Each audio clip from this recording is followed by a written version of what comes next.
melanggar atau tidak menggunakan masker pada saat PSBB transisi diberlakukan. Terima kasih, Sisko. Boyamin Saiman dilaporkan ke polisi atas dugaan pencemaran nama baik Wakil Ketua DPR Aziz Samsudin dan dugaan pencurian data negara. Hanya penyidikan atau SPDP terhadap Brigjen Prasetyo Utomo. Kasus yang tengah disidik adalah pemalsuan surat kepada buronan Joko Chandra. Kompas Petang hari ini menghadirkan pelapor Boyamin Saiman dalam kasus pencemaran nama baik Wakil Ketua DPR Aziz Syamsuddin, yakni Novel Salahilabi, dengan terlapor Boyamin. Selamat sore Mas Novel. Oke, saya pertama ke Mas Novel. Mas Novel, dokumen itu kan berarti harus upaya-upaya menempuh hukum dari pihak-pihak yang merasa berkaitan dokumen. Saya surat jalannya Brigjen PU aja saya punya, dan ketika ditanya orang ya saya dapatnya dari Lapis. Itu pasti. Nah, kalau dianggap mencuri ya tidak apa-apa, mencuri dokumen. Dan berkaitan dengan itu rahasia negara atau bukan, ya saya pada posisi menganggap itu bukan rahasia negara. Tapi kalau Bang Soleh mengatakan itu rahasia negara, tidak boleh diperoleh, tidak boleh disebarkan, ya sudah tidak apa-apa. Ini proses sudah dilaporkan, dan itu saya sih menunggu aja. Dan saya malah mau tanya Bang Soleh ini, sudah ada tanda terima LP-nya belum kemarin Bang Soleh? Gimana?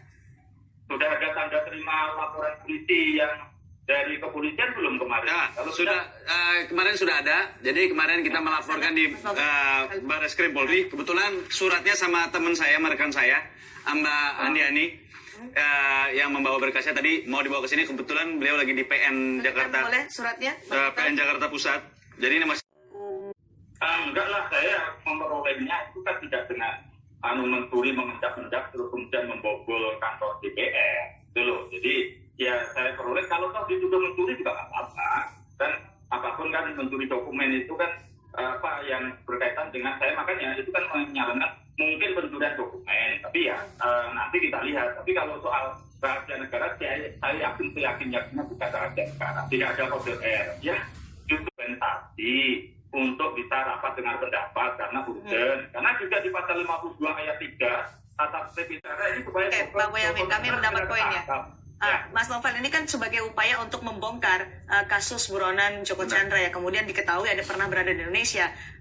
RDP ini kan dibutuhkan untuk bisa memanggil polisi, kejaksaan, imigrasi untuk menjelaskan secara terang benderang. Kenapa kemudian Anda lari pada ini pencemaran nama baik Aziz Syamsuddin? Jadi gini, Bang Aziz Syamsuddin sendiri kemarin kan udah kalau nggak salah komunikasi ya di Mata Najwa, dan juga cukup jelas Bang Boyamin Saiman diperjelaskan di situ apa-apa aja mekanismenya yang memang akan dilakukan Bang Aziz pada saat nanti masa reses. Nah sekarang kembali lagi, teman-teman ini kan teman-teman ini kan kenapa saya bilang kenapa nggak RDP itu dipercepat dengan adanya kan Bamus? Sebenarnya masih ada yang lebih urgensi lagi. Yang urgensi lagi adalah sekarang di tengah-tengah COVID, seluruh anggota DPR ini harus turun ke masyarakat dan mengambil yang masa urgen. Itu loh. Oke, kembali lagi Mas. Pimpinan memanggil Bamus. Dan kemarin itu kan di Bamus. Baca dong pasal 52 ayat 3. Oke, Mas bisa baca lagi sini ayat E, AKD diperbolehkan melakukan rapat-rapat dengan mitra kerja pada masa reses hanya dalam rangka mempercepat penyelesaian pembahasan RUU dan tidak diperbolehkan dalam melakukan rapat-rapat dalam rangka pengawasan. Ini jelas, Mas. Itu kan Bamus, tapi di tata tertibnya yang di atasnya itu kan ada kalimatnya di tata tertib itu mengatakan kalau ada yang urgen, itu loh kalimatnya, ada yang penting. Nah, misalnya kan ada tiba-tiba ada serangan dari luar negeri dan presiden menyatakan perang, perlu persetujuan DPR.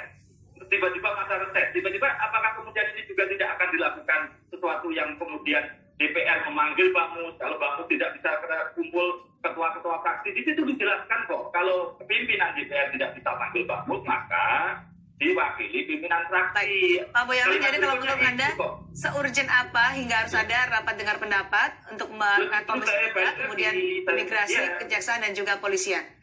Ya jelas, kalau ini sekarang kan, nah tapi upaya menangkap Joko Chandra ini belum ada, itu loh. Justru ini Menteri Hukum HAM harus melakukan job. Nah, upaya penangkapan itu kan ada di Mabes Polri, ya, di kepolisian, penegak hukum. Bukan. Ini penangkapan Joko Chandra itu sudah terpidana. Itu eksekutornya jaksa. Di sektornya kalau luar negeri adalah Menteri Hukum HAM. Polisi tidak punya wewenang apa-apa di sini, cuman diburu binter melalui Interpolnya. Itu urusan reknotis, sementara reknotisnya sudah dihapus kemarin. Gitu loh, ini harus dipahami betapa urgennya.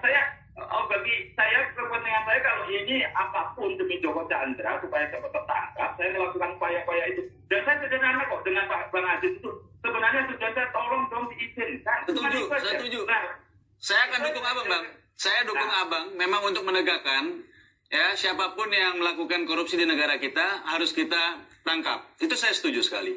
Saya setuju sekali dan itu kita akan dorong. Tapi kembali lagi, kalau berbicara yang kita laporkan ya ke Mabes Polri itu, abang bilang bahwa Bang Ajis ini tidak mau melakukan RDP, ya menghalang-halangi. Nah ini sesuatu yang menurut saya tidak benar gitu. Jadi konteks itu, Bang. Kan ngomongnya begini. Nah konteks itu yang memang saya ngomongnya begini. Waktu itu dugaan gitu loh. Iya. Aziz ini tidak mengizinkan. Kan memang tidak mengizinkan.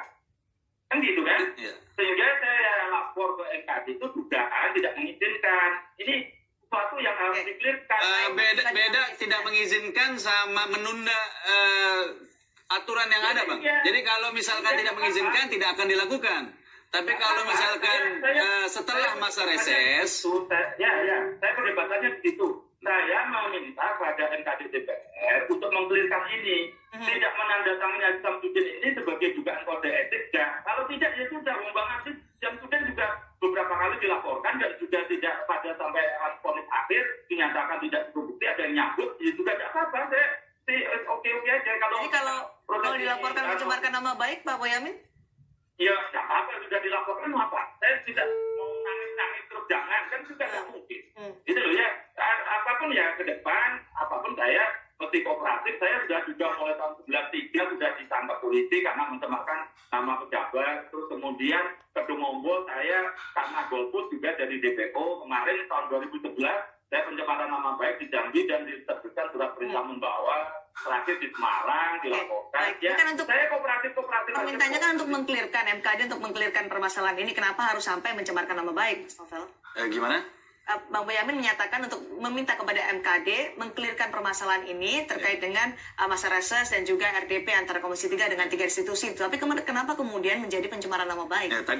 Kalau menghalang-halangi kan udah berarti dugaan menghalang-halangi atau menghalang-halangi itu kan berarti kan udah unsur pencemaran. Lagi jangan sampai kita menabrak sebuah aturan yang nanti merugikan lagi kembali kan begitu. Tapi saya dukung, Bang. Jadi saya sekali lagi saya dukung apapun gerakan abang sangat bagus sekali. Dua, yang kalau ada urgensi, maka pimpinan memanggil Bamus. Kalau tidak bisa memanggil Bamus, pimpinan fraksi. Ini ada permintaan Komisi 3 loh, gimana? Dibolehkan atau tidak? Itu dulu yang dilakukan. Kalau tapi itu pimpinan dengan Bamus atau dengan pimpinan fraksi, karena Bamusnya nggak bisa menolak, ya oke, saya menerima. Memang itu, saya juga tidak bisa maksa-maksa. Seperti Kejaksaan Agung, saya tidak bisa maksa segera tangkap hari ini, kan itu Menteri Hukum HAM juga tidak. Inilah proses yang memang dinamika yang kita dalam rangka untuk menangkap Joko Chandra. Gitu. Baik, Pak Boyamin. Untuk membahas Joko Chandra dan juga pelariannya hingga harus mengumpulkan 3 institusi ini, Kejaksaan, kemudian Polisi dan juga Imigrasi, apakah hanya dengan melalui rapat dengar pendapat atau ada channel lain yang bisa diambil? Dengan cepat, ada 2. Yang bisa melakukan ini kan hanya 2 itu tadi, DPR sebagai fungsi kontrol, Presiden selaku atasan. Dan bagi saya, mana yang duluan? Makanya saya hari ini juga menyurati Presiden Jokowi untuk mencabut kewarganegaraannya Joko Chandra supaya KTP dan kewarganegaraan itu tidak dipakai untuk kepentingan bisnisnya di Indonesia sementara dia buron. Jadi ini memang saya lakukan semua, Pak. Jadi kalau memang saya tadinya berpikir mengandalkan DPR waktu itu ke Komisi 3, saya berharap betul. Tapi nampaknya kan proses-prosesnya masa reses yang menjadi perdebatan seperti itu, dan niat baik saya seperti itu tadi yang kemudian saya mengadu ke MKD untuk mengklirkan ini karena apapun belum ada. Oke, Pak Boyamin, kami sudah dapat poin dari Pak Boyamin. Mas Novel, Anda sudah berkomunikasi dengan Pak Aziz Samsudin soal ini, baik dengan pelaporan pencemaran nama baik yang Anda laporkan ke polisi, kemudian juga soal pembahasan yang diinginkan oleh Pak Boyamin terkait dengan RDP bersama 3 institusi dengan menangkap Joko Chandra. Ya, adalah laporan dari Maki kepada Bang Aziz Samsudin di MKD tidak sesuai faktanya, yang dimana dibilang Bang Aziz itu menghalang-halangi, padahal tidak.